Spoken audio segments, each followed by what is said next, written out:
So the first step in rebuilding the forks is getting the boots off. In this case, get out of the way. In this case, this one was already falling off. I'm sorry about this. He doesn't want me to do a video right now. So he's not hungry, he's well fed. I don't understand what his problem is. He just doesn't want me to do this video for some reason. What's your problem?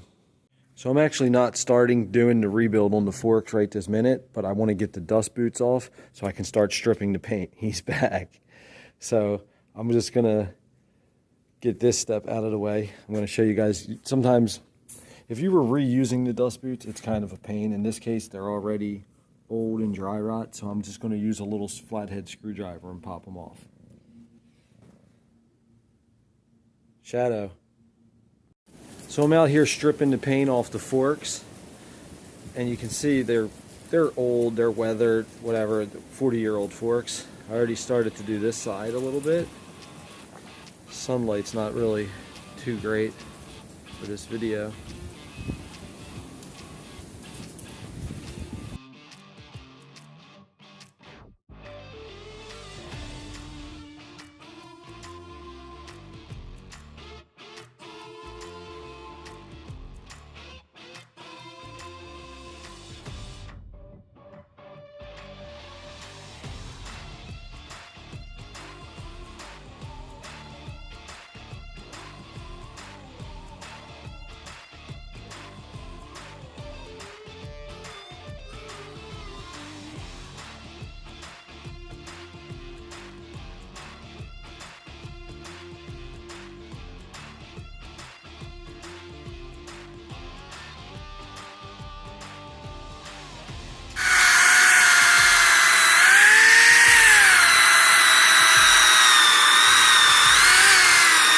Oh, did I just... No.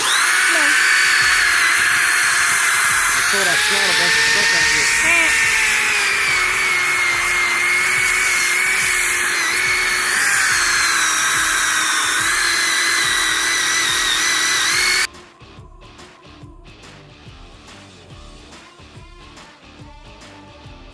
This thing right here is a great sander. Guys, if you're looking for a powerful sander, it's basically a drill with a sander on the end. It's the closest thing power-wise I can compare it to is an angle grinder. So get yourself one of these if you want to do some serious polishing. It works great. With me, check out these forks. They were black a little earlier today, painted multiple coats of black paint. Remember, these are 40-year-old forks, and all I did, I hit them with this here. This is all from Harbor Freight. So I hit... anybody can do this. It's very easy.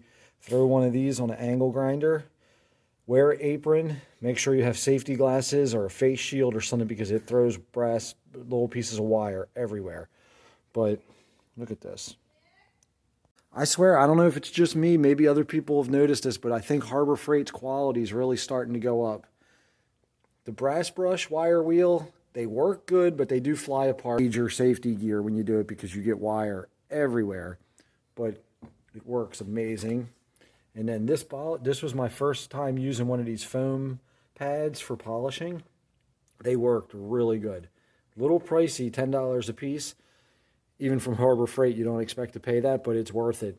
It is well worth it. And it's cool because it's hook and loop. It goes right on a sander, and it works great.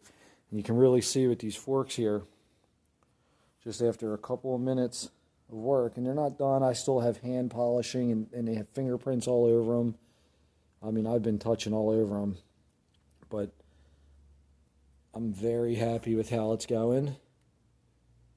I'm just going to go with the straight polished look.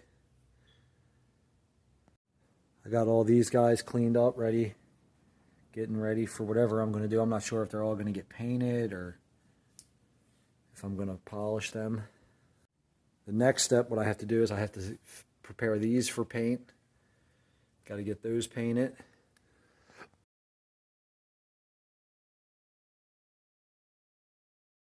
And then right when I'm doing the side covers, I have to paint the tank.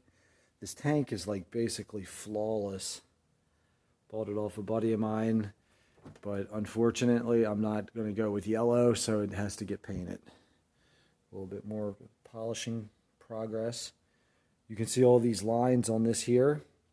I'm going to hit that tomorrow with the foam wheel and see what I can do with this. So I'm very excited. Pretty soon the electronic ignition will be going in, which will be a major upgrade.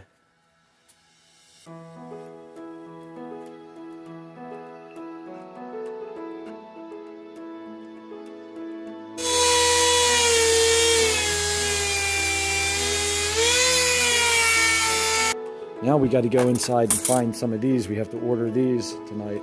I have the fork seals, but not the dust boots. This little guy has been rubbing on me all day. If you're doing any polishing of your own, please comment. Let me know any tips, anything I'm missing, anything I'm not doing or telling you guys to do. I know there's some very experienced polishers out there that could tell me a ton of valuable information I'd love to have.